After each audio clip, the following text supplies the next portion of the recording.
Trending ngayon sa social media si Alden Richard at Catherine Bernardo, dahil sa kanilang ginagawang pelikula ngayon sa Calgary, Canada. Maraming bumabatikos kay Alden, dahil hindi daw ito nababagay kay Catherine Bernardo. Talagang si Daniel Padilla po daw ang mahal ni Catherine at kaya lang daw sweet sila Catherine at Alden dahil sa kanilang nalalapit na pelikula.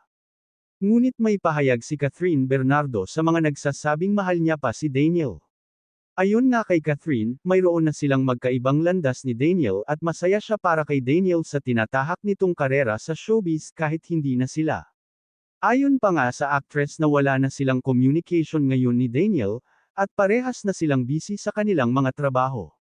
At si Nanay Christy may pahayag din patungkol kay Daniel, panoorin nyo ng buo ito upang malaman nyo ang mga kasagutan.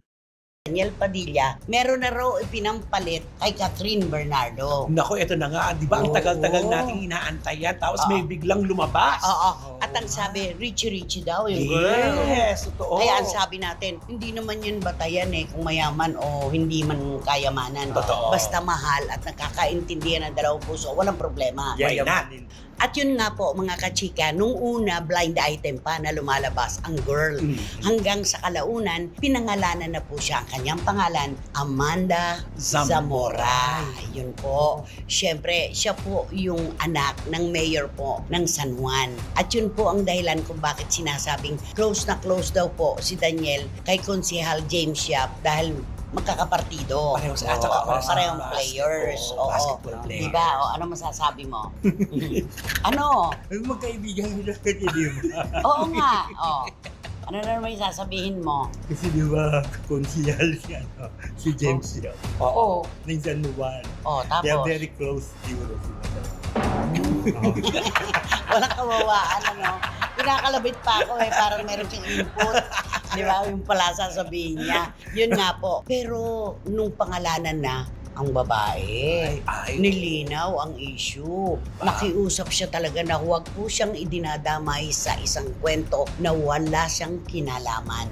Ay, Diba? Kasi nga yung privacy ng babae kasi. Oo. Nawala. Although of course, siya naman ay naging bahagi ng PBB Yun lang. House. Oo. Hanggang dun lang. Pero siya ay isang entrepreneur, Oo. nag-aaral sa ibang bansa. At saka, bakit po ganun nga naman? Dinudugtong ang pangalan niya kay Daniel Padilla. Samantalang, wala namang silang komunikasyon. Diba? Diba? Nakakaloko nga ang mga tao. Nakita lang siguro magkasama nung minsan kung saan na may mga kasama din. Ayun na binigyan. Yun na binigyan na kagad ng kulay. At saka ang hindi maganda doon, nababash, Ayun Amanda. na. Oy, oh. Alam mo naman ngayon, merong mga kampi-kampihan, di ba? Kapag nadikit ka sa kanilang idolo o kapag nadikit ka sa sino mang hinahangaan nila, andun ang bashing. Oo. Ay, ikaw yung, Kawawa naman. ikaw yung laging masama.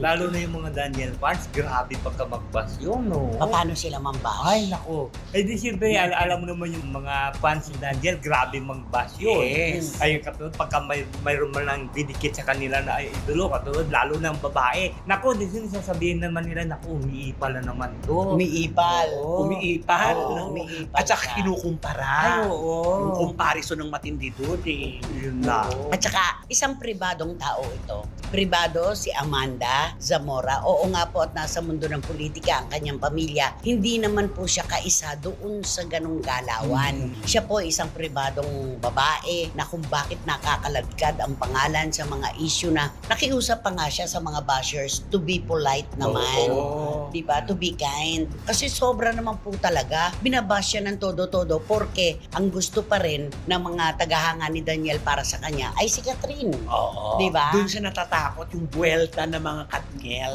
Mm-mm. Oo. Pero kung sa kasi nakakaiya rin kasi. Buti sana kung meron, okay na madawit ang pangalan. Pero yung wala, siyempre isipin mo kung may naliligaw din kay Amanda. Oo. Diba? At saka, mayroong mga bashing na, hoy, kung di ka pa Ayan. mayaman, hindi ka papatulan ni DJ. Di ba? Ang Mga sakit-sakit ganon. naman yun. Parang lumalabas, kasalanan pa po niya, naging maayos ang pamilyang kinaaaniban niya. Na kung wala siyang pera, hindi siya liligawan at kakarelasyonin ni Daniel Padilla. True. Napakapangit ng insinuasyon. Correct. Kaya nararapat lang po talaga na itama ang kwento, wala silang relasyon ni Daniel Padilla. Ayan.